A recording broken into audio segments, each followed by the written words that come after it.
ते राजकीय वर्तुळातून ही मोठी बातमी। स्वार्थ आणि बेईमानीचा किडा घेऊन येतात, त्यांच्या जाण्याचं दुःख का करावं?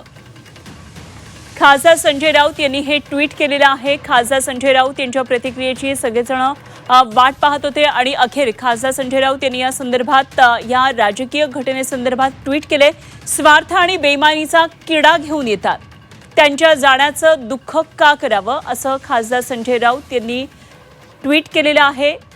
खरं तर सचिन अहिर हे राष्ट्रवादीतून 2019 मध्ये शिवसेनेमध्ये आलेले होते आणि याच आशयाचं हे ट्विट आहे। स्वार्थ आणि बेईमानीचा किडा घेऊन येतात, त्यांच्या जाण्याचं दुःख का करावं, अशा प्रकारे खासदार संजय राऊत यांनी हे ट्विट केलेलं आहे।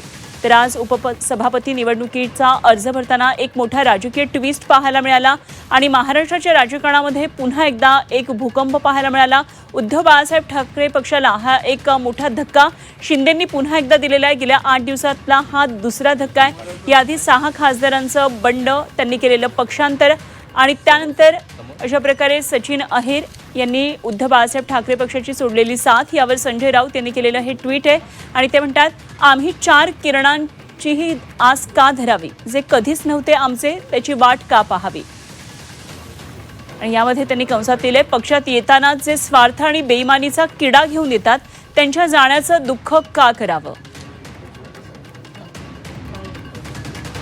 तर खासदार संजय राऊत यांनी ट्विट करून एक प्रकारची उद्विग्नता यातून व्यक्त केली आहे का, असं सुद्धा दिसतं आहे। शिंदेंनी ठाकरेंना दिलेला हा आणखी एक धक्का आहे आणि यामध्ये ते जे कधीच आमचे नव्हते त्यांची वाट का पाहावी असं म्हटलेलं आहे